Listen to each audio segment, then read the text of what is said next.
Part 5 of our scenario-based training masterclass.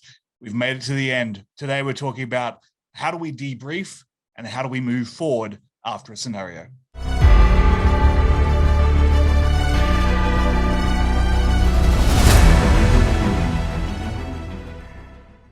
All right, back here for part 5, the final installment of the scenario-based training masterclass. And today I want to share with you a critically important element of what we're doing with scenario-based training, but also something that gets overlooked a lot. And that is, how do we debrief? How do we actually unpack what we saw in a scenario to make sure that we are getting the best training effect? Remember, this is not about entertainment. This is not about beasting someone. This is not about making someone uncomfortable, making them stress for the sake of doing that. We want a training outcome. So if we're not evaluating what we did, how effective it was, and what needs to happen next, then we're missing a lot of opportunity here for being able to make our students better. So first things first, always make sure that everyone is emotionally and physically okay. You want to make sure that no one's been injured. You want to make sure you haven't stirred up any past traumas. You want to make sure that you have created an environment where people can speak up or step away if they feel they need to after a scenario. You never know how a scenario is going to impact somebody. Someone who thought they were perfectly fine, they got no issues whatsoever, they put themselves in a certain situation, it triggers some emotions in them, and they're not really sure what to do with that. A lot of this comes down to creating a safe environment where you're training so people can come to you and speak to you about these things, but also creating an environment where it's okay for a student to leave the area, compose themselves, and have a conversation later in private. That's critically important that you create that at the beginning before you do any scenario training.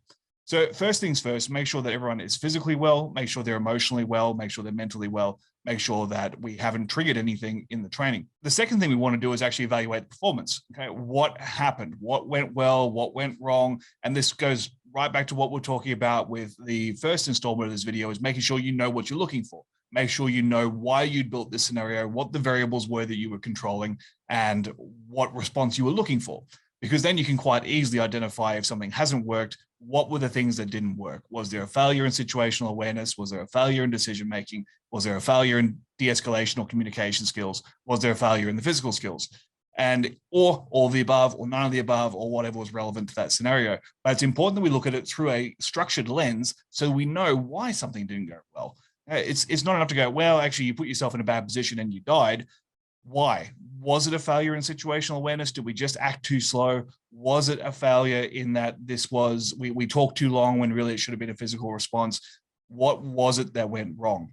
And once we've identified that, what training does this person now need to fix those mistakes so that when you run the scenario again, which you should run it again, maybe not that same day, maybe it's the next week. What training do they need to enhance those skills so that they can rebuild, rehabilitate, and come back and smash that scenario next time? We don't need to just ignore it and move on to something harder. We need to make sure that we've developed those skills. So if there's a situational awareness failure, let's go back and isolate specifically what the things were they should have been noticing and do some controlled, isolated drills so they pick up on those things, they pick up on it, they pick up on it, they pick up on it. And then we can run the scenario again, give them a positive rep on the board. They know they got that bit down. Now we can start going back and adding to our scenario and doing a more stressful scenario or a different layered scenario or just a different scenario next time. So it's very important we identify what went wrong and we diagnose what training needs to happen to correct that for the future. Okay, not a judgment, just, hey, these are the things I can suggest to make you better at this the next time we do it. And the last piece of a debrief is I want to debrief for myself and for my instructor team. If there were failings, were they our fault? Did we not brief our role player correctly? Did we have the wrong person role playing? Did we not create a high fidelity environment where this felt real enough? Did we not provide the right level of instruction?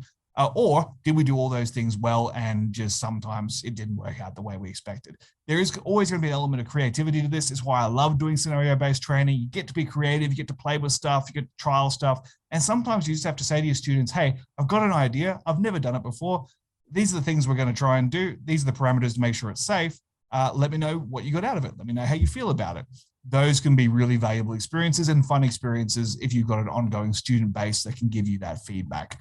But it is very important that the debriefing isn't just limited to the person being trained, but also to the role players and also to the instructor team to make sure you are getting better at what you do as well. So that is the post-scenario debriefing process.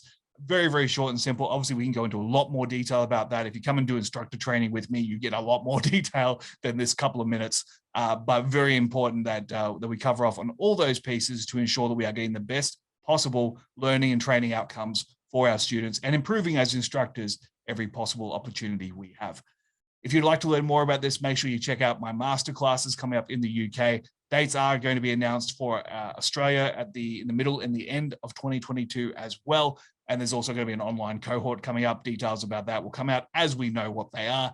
But all the details for those will be in the description below. If you've enjoyed this 5-part series on scenario-based training, please consider hitting the subscribe button.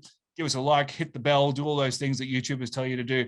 It becomes very, very useful. And of course, if you don't already listen to the Managing Violence podcast, that's the whole reason I have a channel. So make sure you subscribe to the Managing Violence podcast on your podcast platform of choice. I'll be back very, very soon with more content. Until then, stay safe and help your students get better at managing violence.